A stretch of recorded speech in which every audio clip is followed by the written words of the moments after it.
Hi everyone! I decided that our next book we would read is Wonder, and I know lots of you have seen the movie, but the book is so much better, I promise. This first part of the book we are reading as August.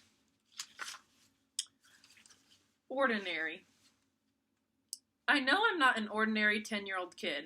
I mean, sure, I do ordinary things. I eat ice cream, I ride my bike, I play ball, I have an Xbox. Stuff like that makes me ordinary, I guess. And I feel ordinary, inside. But I know ordinary kids don't make other ordinary kids run away screaming in playgrounds. I know ordinary kids don't get stared at wherever they go. If I found a magic lamp and I could have one wish, I would wish that I had a normal face that no one ever noticed at all. I would wish that I could walk down the street without people seeing me and then doing that look away thing. Here's what I think. The only reason I'm not ordinary is that no one else sees me that way. But I'm kind of used to how I look by now. I know how to pretend I don't see the faces people make. We've all gotten pretty good at that sort of thing. Me, Mom, and Dad. Via.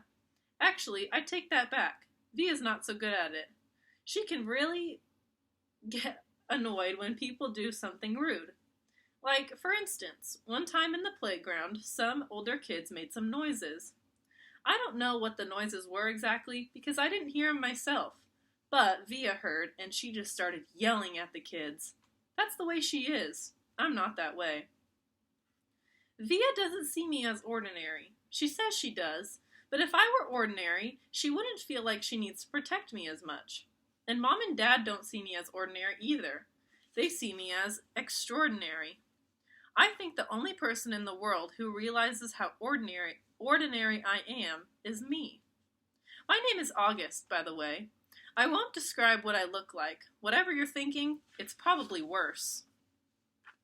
The next chapter is called Why I Didn't Go to School. Next week, I start 5th grade. Since I've never been to a real school before, I am pretty much totally and completely petrified. People think I haven't gone to school because of the way I look, but it's not that. It's because of all the surgeries I've had. 27 since I was born.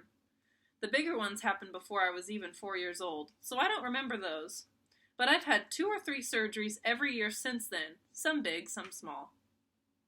And because I'm little for my age, I have some other medical mysteries that doctors never really figured out. I used to get sick a lot. That's why my parents decided it was better if I didn't go to school. I'm much stronger now, though. The last surgery I had was 8 months ago, and I probably wouldn't have to have any more for another couple of years. Mom homeschools me. She used to be a children's book illustrator. She draws really great fairies and mermaids. Her boy stuff isn't so hot, though. She once tried to draw me a Darth Vader, but it ended up looking like some weird mushroom-shaped robot.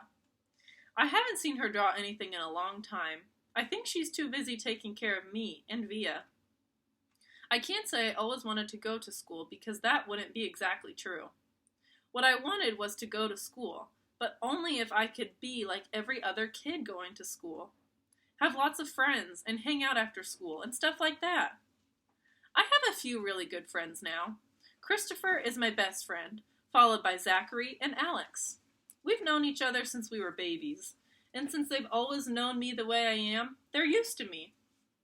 When we were little, we used to have playdates all the time, but then Christopher moved to Bridgeport in Connecticut. That's more than an hour away from where I live in North River Heights, which is at the top tip of Manhattan. And Zachary and Alex started going to school. It's funny, even though Christopher's the only one who moved far away, I still see him more than I see Zachary and Alex. They have all these new friends now. If we bump into each other on the street, they're still nice to me though. They'll always say hello. I have other friends too, but not as good as Christopher and Zach and Alex were. For instance, Zach and Alex always invited me to their birthday parties when we were little, but Joel and Eamon and Gabe never did. Emma invited me once, but I haven't seen her in a long time. And, of course, I always go to Christopher's birthday.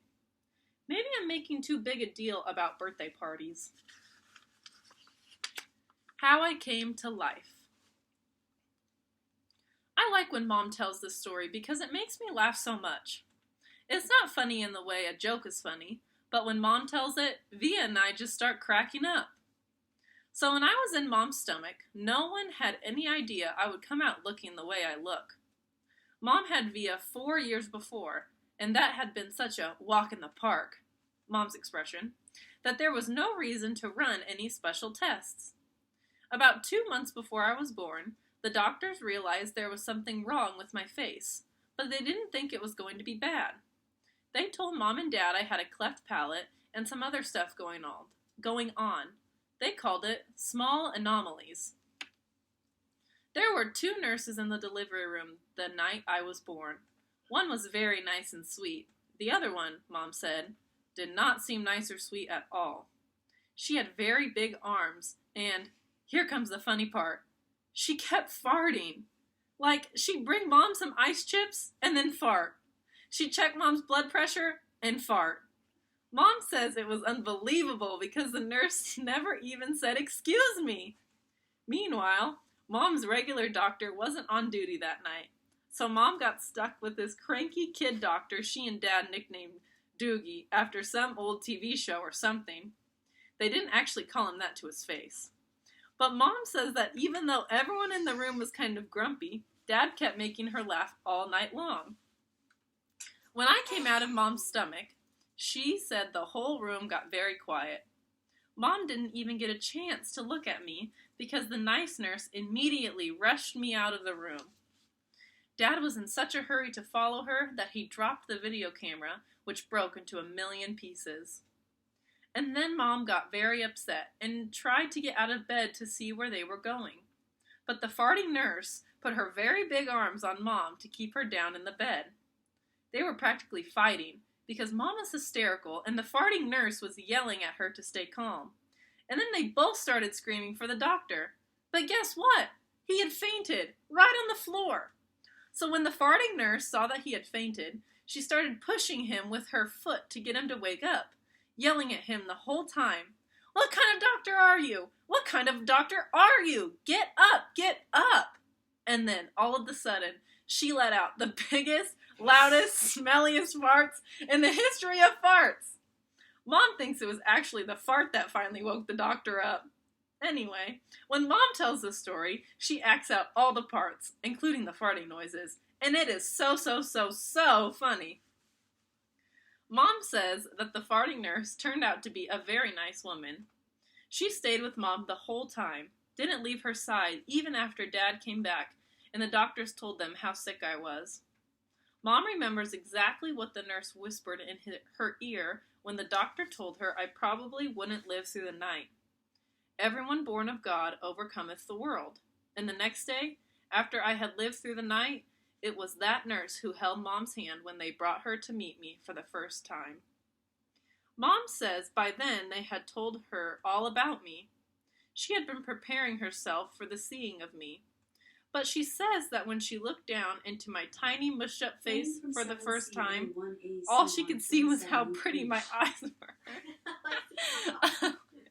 Sorry, my Alexa. Mom is beautiful, by the way, and Dad is handsome. Via is pretty, in case you were wondering.